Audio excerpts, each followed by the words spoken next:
For USCFootball.com, I'm Nicole Shearin here with Shotgun Spratling after the Trojans took down the Huskies 65-61 in the quarterfinal games of the men's basketball Pac-12 Tournament in Vegas.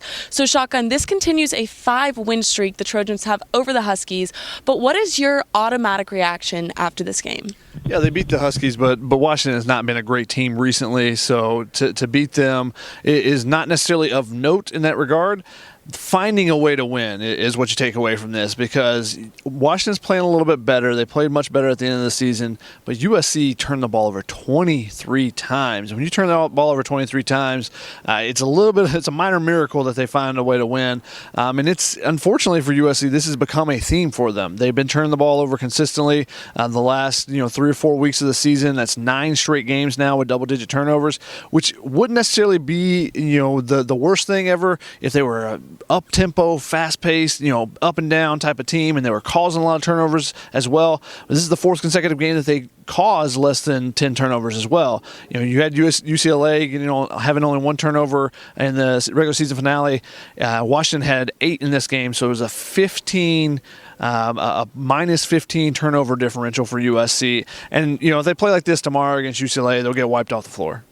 Speaking on USC's defensive performance, Terrell Brown had 23 points tonight for Washington, but USC turned around in the second half and stopped him, allowing only 2 points. So what does that show about the Trojans' defense tonight? Yeah, Terrell Brown went off in the first half. He went for 21 points before the break, and it looked like he could go for an easy 40 spot in this game the way he was playing.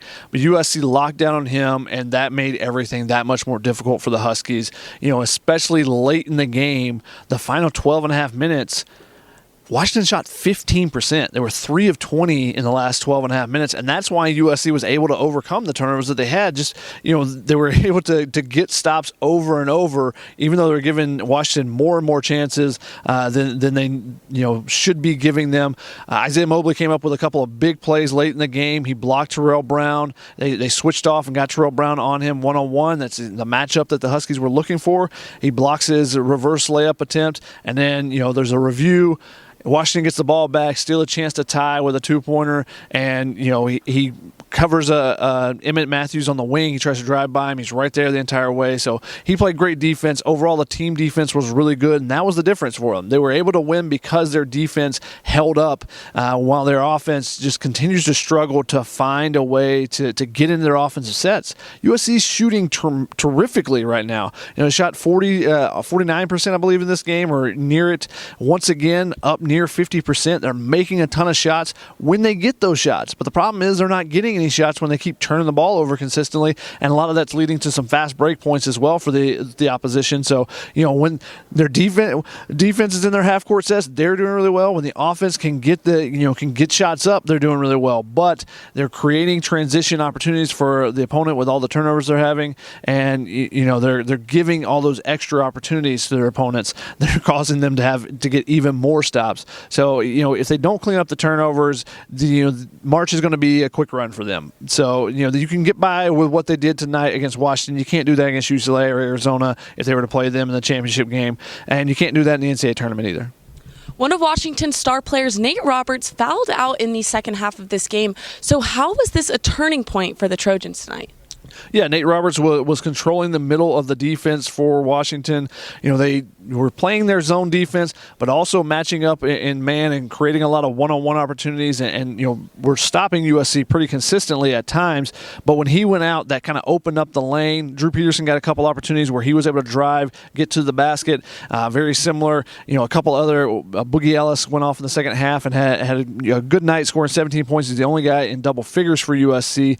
But it just opened things up for USC to be able to get to the lane, because he's their big dog down low that's able to protect the rim. And when they weren't able to protect the rim, USC was able to get some easier looks, and that's how they were able to get a couple of baskets late to help them pull away in this one. And they made a couple free throws down the stretch as well.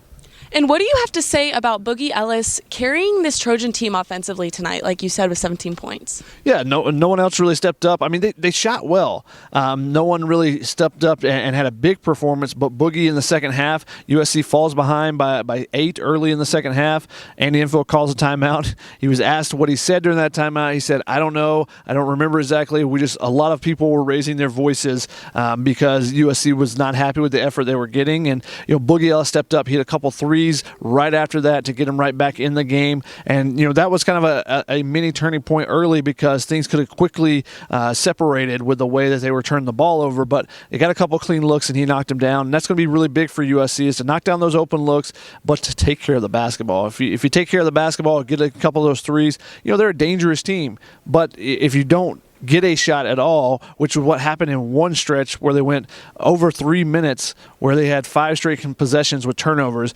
You can't win basketball games like that when you're playing much higher level opponents, which is what they will face in the next 2 games that they play and next week when they get into the NCAA tournament. Tomorrow night at 8:30, USC faces UCLA once again, and a key player on that team, Hawkes Jr., has been on fire recently. He had 27 points when they played USC last, 23 points tonight against Washington State. So what does this Trojan defense need to do to stop a player like him tomorrow night? Yeah, Jaime Hawkes has been hitting, shots from everywhere. Him and Jules Bernard, 2 guys that were banged up earlier in the year a little bit and, struggled in the middle of the season. And that's why UCLA is playing a little bit better right now is because both those guys have been scoring. Johnny Juzang hasn't done really too much, and that's what makes UCLA dangerous because they have 3-4 guys that can all score on you. And Hawkes, USC, to defend him better than they did in the regular season finale at Pauley, they have to stay on their feet. They can't leave their feet. They can't bite on the head fakes. He was able to get guys up in the air, duck under, do some things like that. If they stay on their feet, make him shoot over. He did make some tough shots both in that USC game and then today in the Washington State game, but you make him challenge him with those shots instead of giving him an open look when you jump up and you let him lean in and get a foul or duck underneath and shoot without any defense in the way. So that's going to be the key against him. And then, if they can stick on Jules Bernard hip, they can force him into some tough shots as well. Those are the 2 guys that are really rolling right now for UCLA, and I think that'll be the key for USC's defense tomorrow. And what is the key for this Trojan team going into tomorrow night to avoid another game of incredible turnovers? They need someone to actually step up and be a difference maker. Be able to handle the ball, take control of the game. And there was no one today to do that. I mean, all 5 starters had at least 3 turnovers in this game. So USC has been playing without a true point guard for most of the season. They haven't had anyone step up. Boogie Ellis, Drew Peterson have been playing those lead guard roles, but neither one of those guys is a true point guard that's a pass first guy. They want to create their own shot, create for people. But the thing that Andy Enfield talked about today, and Boogie Ellis as well after the game, was they have to use ball fakes, get the defense to move a little bit, and make crisp pass instead of leaving their feet and then trying to pass the ball, which is what created a lot of their turnovers. So we'll see if they can get back to the fundamentals a little bit. It's tough to bounce back and create a big change overnight, but if USC plays like they did tonight, then it won't be much of a game tomorrow night. Well, Shotgun, do you have any final thoughts from T-Mobile Arena tonight?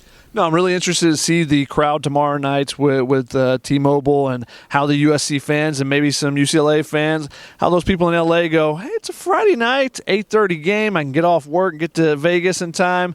Let's see if the place get packed because the Arizona crowd has definitely come. They was rocking early in the game or early in the day when they were playing Stanford. Really nice, a really fun game back and forth. The Arizona fans were able to take a big sigh of relief that they can stay the rest of the weekend. We'll see what they do tomorrow against Colorado, who played really well against Oregon today. But, the Arizona fans have been out in abundance. They've been missing this. It's been a couple years since fans have been in attendance in Vegas for the Pac-12 tournament. So they've been really excited to be out here, and they brought a great atmosphere. Let's see if the USC and UCLA, the Los Angeles fans, can do the same in that nightcap.